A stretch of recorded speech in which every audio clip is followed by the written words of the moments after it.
আসসালামু আলাইকুম everyone. I hope সবাই অনেক ভালো আছেন। আজকে নিয়ে আসলাম দারুণ মজার, খুবই সহজে তৈরি করা যায় বালুশাহী মিষ্টির রেসিপি।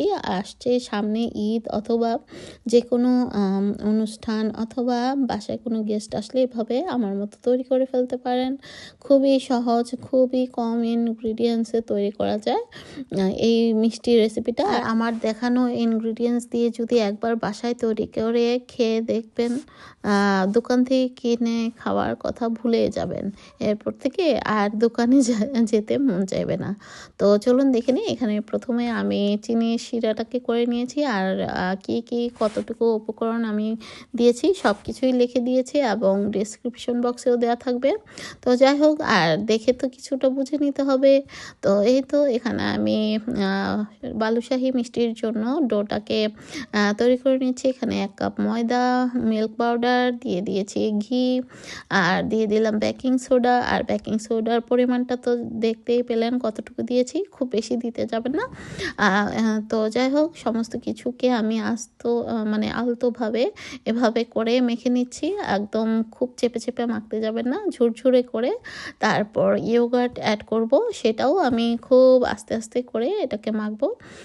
তো যাই হোক, দেখে বুঝে নিতে হবে। আসলে সব কিছু তো একদম ডিটেলসভাবে বলা সম্ভব না। তো আপনারা দেখেই বুঝে নেবেন এবং দেখতে কেমন হয়েছে সেটাও বুঝে নিতে হবে।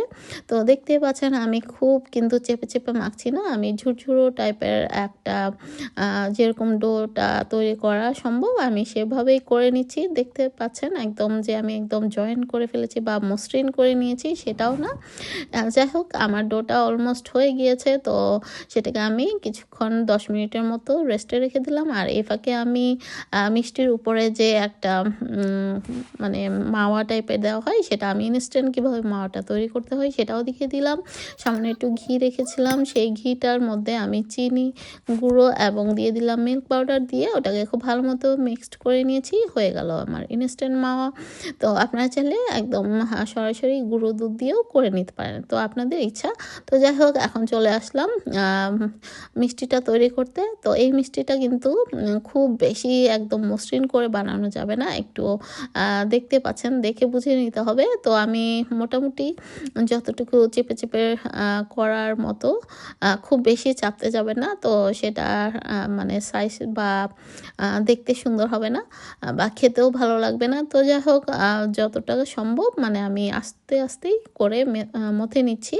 তো দেখতে পাচ্ছেন হাতে একটু লেগে যাচ্ছে না, আর একটু নরম হয়ে আসবে। আপনারা দই এবং আপনাদের পরিমাণ বুঝে এটাকে করে নিতে হবে। আর দেখতেই পাচ্ছেন কীরকম হয়েছে। তো মোটামুটি সফট একটা ডোয়ের মতোই হবে, আবার খুব বেশি সফটও না। তো যাই হোক, এরকম ভাঙাচোরা মানে রুটির ডোয়ের মতো করতে হবে, মানে খুব যে গোলাকার সেরকমও না। আর মাঝখান দিয়ে একটা গোল করে ছিদ্র আমার মতো, এই যে এভাবে ফুটা বলতে ছিদ্রর মতো করবেন, কিন্তু একদম ফুটো করতে হবে না, মানে ডোনাট যেভাবে করে সেটা না, জাস্ট মাঝখানে এরকম একটা ডেপ্থ করে দিবেন, এই আর কি।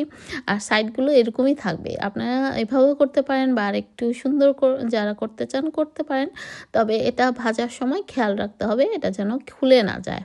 তো যাই হোক, খুব বেশি ফাটা থাকলেও আবার মানে ভেঙে যাওয়ার সম্ভাবনা থাকবে। তো সেভাবেই চেষ্টা করতে হবে যে খুব বেশি ফাটাও থাকবে না, আবার খুব বেশি।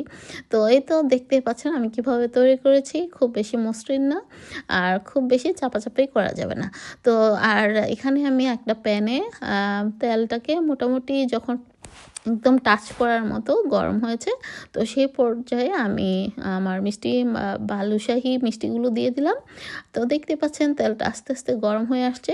আর খুব সাবধানে যখন এক পিঠ ভালো মতো হয়ে আসবে, তখন আস্তে করে উল্টিয়ে দিতে হবে।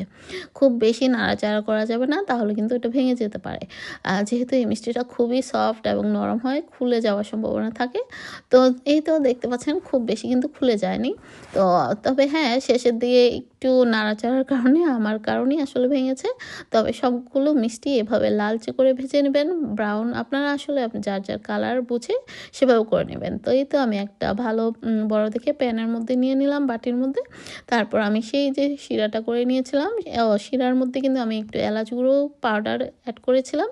তো সেটা বলতে ভুলে গেছি। আচ্ছা, যাই হোক, এখন আমি শিরাটা দিয়ে কিন্তু বেশিক্ষণ রাখা যাবে না, জাস্ট শিরাটা দেওয়ার পর চারপাশ দিয়ে শিরাটা পিঠা মানে মিষ্টির গায়ে যেতে লাগে সেভাবে 5 মিনিট বা তার চেয়েও কম রেখে এই তো মাওয়া দিয়ে গড়িয়ে নিয়ে এই তো হয়ে গেল আমার খুবই সুস্বাদু বালুশাহী মিষ্টি। আর এটা ধরতে ধরতে এত সফট আর খেতে এত সুস্বাদু হয়েছে কি আর বলবো, মুখে দিতেই মিলিয়ে গেছে। আমার হাজব্যান্ডেরও খুব পছন্দ হয়েছে। আশা করি আমার আজকের রেসিপিটি আপনাদেরও ভালো লেগেছে। অবশ্যই কমেন্টস করবেন। তো আজ এ পর্যন্ত, আল্লাহ হাফেজ।